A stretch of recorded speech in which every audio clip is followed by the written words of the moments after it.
अभी जो टॉपिक कर रहे हैं अपन ये है comparison of diamagnetic, paramagnetic and ferromagnetic materials.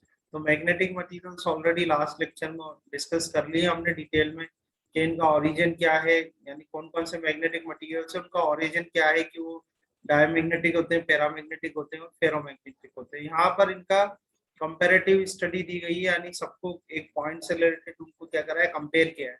ठीक है, जिसे वन बाय वन एक पॉइंट्स अपन स्टडी कर लेते हैं। फर्स्ट ऑफ ऑल, जैसे फर्स्ट यहाँ पर फर्स्ट पॉइंट है हमारे पास कि diamagnetic substance are those substances which are feebly repelled by a magnet. ठीक है, तो डायमैग्नेटिक सब्सटेंस वो मैग्नेटिक वो सब्सटेंस होते हैं जो कि क्या होते हैं कि फीबली मतलब होता है weekly, weekly rippled by the magnet.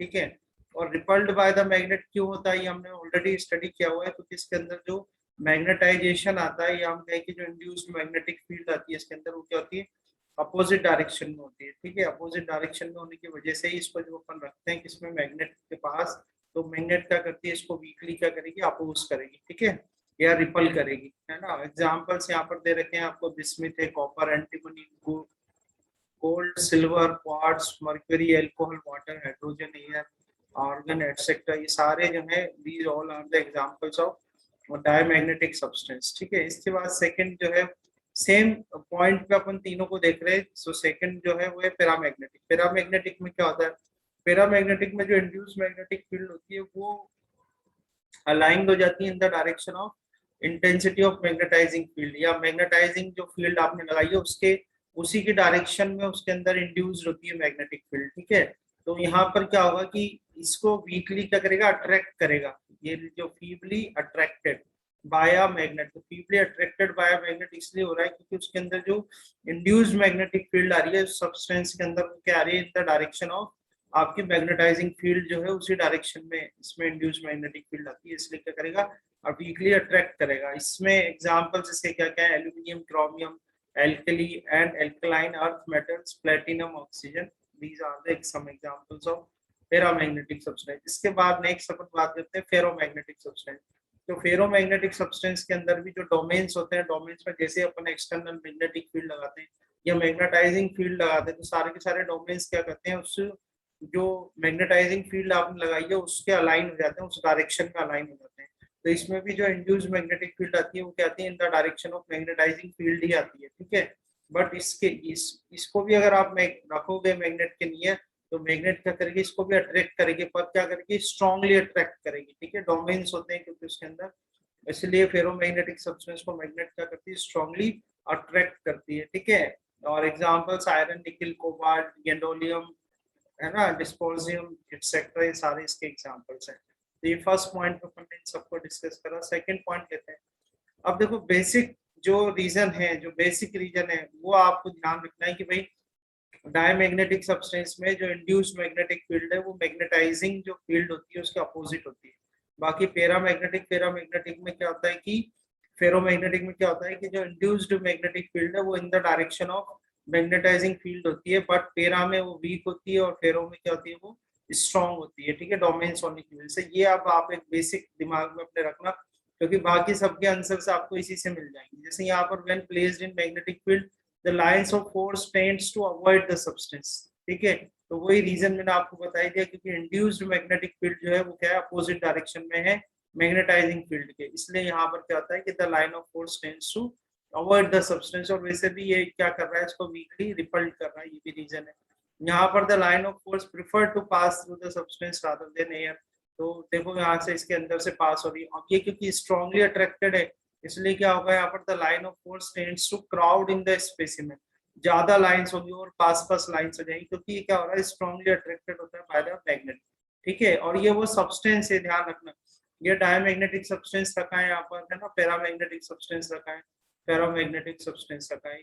Point आप ध्यान रखना इसमें। ठीक है, फिर आ जाते हैं अपन सेकंड पॉइंट जो दिया हुआ है, when placed in non uniform magnetic field it moves from stronger to weaker field. तो ये भी हमें मालूम है क्योंकि वहां पर वीकली रिपल्शन हो रहा है ना, रिपल्शन हो रहा है उस सब्सटेंस का। तो रिपल्शन होने की वजह से क्या होगा, वो स्ट्रॉन्गर मैग्नेटिक फील्ड से कहा जाएगा वीकर मैग्नेटिक फील्ड की तरफ जाएगा।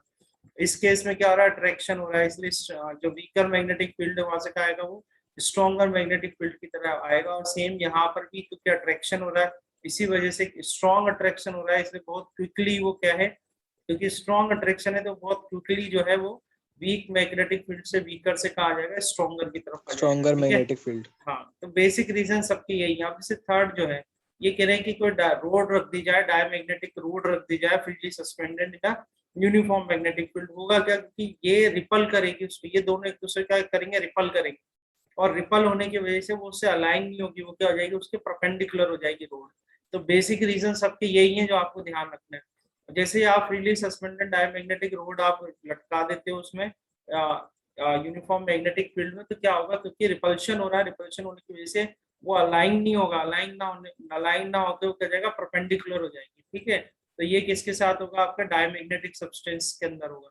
ऐसे अगर पैरामैग्नेटिक की रॉड लगा दी जाए यूनिफॉर्म मैग्नेटिक फील्ड के, तो इसमें क्या होगा, वो अट्रैक्ट होती है और उसके जो भी मैग्नेटिक जो मूवमेंट्स है वो क्या होती हैं, वो अलाइन हो जाती है with the external magnetic field जो मैग्नेटाइजिंग। तो ये आपने ये जो यूनिफॉर्म मैग्नेटिक फील्ड प्रोड्यूस करी है, एक्चुअली क्या है, ये मैग्नेटाइजिंग फील्ड ही है। तो ये इससे अलाइन हो जाएगी, अलाइन मतलब इसके पैरेलल हो जाएगी। ठीक है, तो ये थोड़ा इसमें वीक रहता है, और वही चीज फेरो में जो आती है स्ट्रॉन्ग होती है, तो स्ट्रॉन्ग होती है तो ये क्विकली अलाइन हो जाएगी इस मैग्नेटिक फील्ड के साथ। ठीक है, क्या होगा, क्विकली अलाइन हो जाएगी इस मैग्नेटिक फील्ड के साथ। ठीक है, तो ये पॉइंट भी आपको क्लियर हो जाएगा। आगे देखें कि भाई कोई लिक्विड, बात कर रहे हैं लिक्विड के, डायमैग्नेटिक लिक्विड है, तो डायमैग्नेटिक लिक्विड को देखो, इसको अगर पास पास रखेंगे तो यहाँ स्ट्रॉन्ग मैग्नेटिक फील्ड बनेगी, यहाँ पर क्या होगा, वीक मैग्नेटिक फील्ड बनेगी। तो रिपल होता है, तो आपका जो डायमैग्नेटिक मटेरियल होता है या जो डायमैग्नेटिक जो सैंपल होता है, तो वो क्या करता है, आपका स्ट्रॉन्गर मैग्नेटिक फील्ड से वीकर मैग्नेटिक फील्ड की तरफ जाता है। तो यहाँ पर स्ट्रॉन्ग मैग्नेटिक फील्ड है, तो स्ट्रॉन्ग मैग्नेटिक फील्ड से कहा जाएगा, वो वीकर मैग्नेटिक फील्ड की तरफ जाएगा। ठीक है, स्ट्रॉन्ग मैग्नेटिक फील्ड से कहा जाएगा वीकर मैग्नेटिक फील्ड की तरह जाएगा। तो इस तरह से ये कलेक्ट हो जाएगा, ये जो शो कर रखा है इन्होंने। अब यहाँ पर क्या होगा, बीच में वीक मैग्नेटिक फील्ड है, तो बीच में वीक मैग्नेटिक फील्ड है, तो स्ट्रॉन्ग मैग्नेटिक फील्ड से कहा जाता है ये वीक मैग्नेटिक फील्ड की तरफ जाता है, ये हमको पता है। तो ये इस तरह से कलेक्ट हो जाएगा। ठीक है, तो ये बात क्लियर हुई, वही कॉन्सेप्ट वही चलेगा जो स्टार्टिंग में बात करी। अब यहाँ पर क्या होगा, यहाँ पर वीक मैग्नेटिक फील्ड से स्ट्रॉन्ग मैग्नेटिक फील्ड की तरफ जाएगा। तो यहाँ पर देखो आप, बीच में स्ट्रॉन्ग, तो वीक से स्ट्रॉन्ग की तरफ जाएगा, वीक से स्ट्रॉन्ग की तरफ जाएगा, तो बीच में कलेक्ट हो जाएगा। यहाँ पर ये स्ट्रॉन्ग है, ठीक है, यहाँ पर मिडिल में यहाँ पर वीक है, तो अब यहाँ पर क्या हो जाएगा, ठीक है, ये क्या समझ में आ रहा है ना, वीक से स्ट्रॉन्ग की तरफ, यहाँ पर भी वीक से स्ट्रॉन्ग की तरफ, तो ये बीच में वीक है, वीक से कहा जाएगा स्ट्रॉन्ग की तरफ, वीक से स्ट्रॉन्ग की तरफ। और ये थोड़ा क्विकली चला जाएगा, यहाँ भी वही केस होगा। ठीक है, बट ये थोड़ा क्या हो जाएगा, फास्ट हो जाएगा। ठीक है, वीक से स्ट्रॉन्ग की तरफ, वीक से स्ट्रॉन्ग की तरफ। ठीक है, तो इस तरह से आप डायमैग्नेटिक, पैरामैग्नेटिक लिक्विड और फेरोमैग्नेटिक लिक्विड का आप ये पॉइंट क्लियर कर सकते हो, ध्यान रख सकते हो। ठीक है, आगे देखें फिफ्थ जो पॉइंट दिया हुआ है, when a diamagnetic substance is placed in a magnetic field it is weakly magnetized in the direction opposite to the induced field. तो ये तो हमने ओरिजिन ऑफ डायमैग्नेटिक सब्सटेंस, वो डायमैग्नेटिज्म जो है हमने स्टडी किया हुआ है, तो बिल्कुल क्लियर होगा पॉइंट आपको। ठीक है, यहाँ पर ये भी वीकली मैग्नेटाइज्ड होगा but in the direction of, ठीक है, weakly magnetize in the direction of the inducing field. तो ये वर्ड इंड्यूसिंग देखो, फील्ड। ये वर्ड बड़ा अच्छे हैं, इंड्यूसिंग फील्ड और इंड्यूस्ड फील्ड। तो इंड्यूसिंग फील्ड जो है उसका क्या सिंबल दिया है आपने, इंड्यूसिंग जो मैग्नेटिक फील्ड है उसका क्या सिंबल है, और इंड्यूस्ड मैग्नेटिक फील्ड का क्या सिंबल है इसमें अभी जो अपन स्टडी कर रहे हैं, सिंबल बता सकते हो मुझे क्या। BM। बी नॉट तो जो है अपनी इंड्यूसिंग मैग्नेटिक फील्ड है, जो कि मैग्नेटिक फील्ड को अपन उसमें सब्सटेंस में इंड्यूस करवा रहे हैं। ठीक है, और जो नेट मैग्नेटिक फील्ड प्रोड्यूस हो रही है उसको अपन ने बी से सिंबल दिया हुआ है उसका। ठीक है, तो ये बी जो है जो कि नेट प्रोड्यूस हो रही है, जो बी का फॉर्मूला भी मैंने आपको करवाया जब अपन ने वो स्टडी करा था।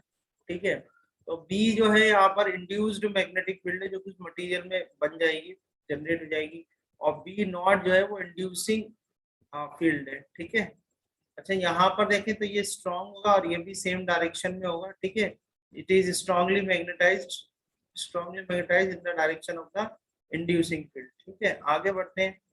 यहाँ पर देखें सिक्स्थ पॉइंट देखें, induced dipole movement is small and negative.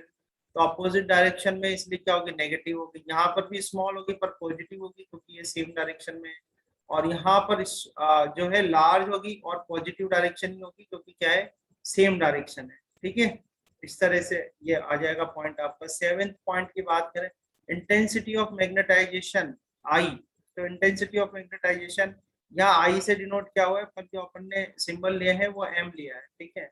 So intensity of magnetization has a small negative value, तो ठीक है, अपोजिट डायरेक्शन में तो स्मॉल नेगेटिव होगी, इसमें सेम डायरेक्शन है तो स्मॉल पॉजिटिव होगी, और इसमें भी सेम डायरेक्शन है बट लार्ज होगी तो लार्ज पॉजिटिव होगी, ठीक है। तो इस तरह से आप इसका आंसर कर सकते हैं, ठीक है। आप 8th पॉइंट पर जाते हैं। 8th पॉइंट क्या कह रहा है, magnetic permeability mu is always less than 1, ठीक है।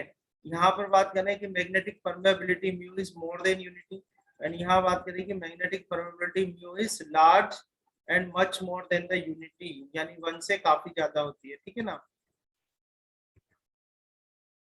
ठीक है, इसके बाद 9th पॉइंट है मैग्नेटिक ससेप्टिबिलिटी। ससेप्टिबिलिटी ये कर लिया अपन ने, सिंबल जो अपन ने यूज करे थे, ये मैग्नेटिक ससेप्टिबिलिटी, ठीक है। So magnetic susceptibility has a small negative value, तो पीछे से आपके सॉल्व हो जाएगा, वही अपोजिट डायरेक्शन है तो ध्यान रखना ये नेगेटिव वैल्यू होगी, ये होगी स्मॉल पॉजिटिव वैल्यू, और ये क्या होगी, लार्ज पॉजिटिव वैल्यू, ठीक है। तो सबका जो एक्सप्लेनेशन है, जो पॉइंट है वो एक ही है, वो ओरिजिन वाला जो हमने कॉन्सेप्ट पढ़ा था उससे आप ध्यान रखना। यहाँ पर 10th पॉइंट आपको पता ही है, टेम्परेचर पे डिपेंड करता नहीं है, डायमैग्नेटिक क्यूरी लो लगता है किसके अंदर, पैरामैग्नेटिक के अंदर टेम्परेचर आपका जो है वो लो होना चाहिए, ठीक है। तो ये टेम्परेचर पे बिल्कुल डिपेंड करता है ना। तो they lose their magnetic properties with rise in temperature, है ना। तो ये हमने ऑलरेडी स्टडी किया है कि पैरामैग्नेटिक में जो इंड्यूसिंग मैग्नेटिक फील्ड है, या अपन ये कहें कि इंटेंसिटी ऑफ मैग्नेटाइजिंग फील्ड है, वो तो जो है वो आपकी हाई होनी चाहिए, और टेम्परेचर क्या है, सफिशिएंटली लो होना चाहिए, ठीक है। और इस केस में क्या होगा, इसमें अगर टेम्परेचर अपन हाई कर देते हैं, तो टेम्परेचर हाई करने की वजह से क्या होता है, वो जो डोमेन्स होते हैं वो और ज्यादा टेम्परेचर बढ़ाओगे तो डोमेन्स क्या होगा, डिसइंटीग्रेटेड हो जाएंगे। तो टेम्परेचर अगर बढ़ाओगे तो इसमें भी जो मैग्नेटाइजेशन है वो क्या हो जाएगा, रिड्यूस हो जाएगा, ठीक है। तो इस तरह से ये कंपैरेटिव स्टडी है, comparative study of diamagnetic, paramagnetic and ferromagnetic materials, ठीक है।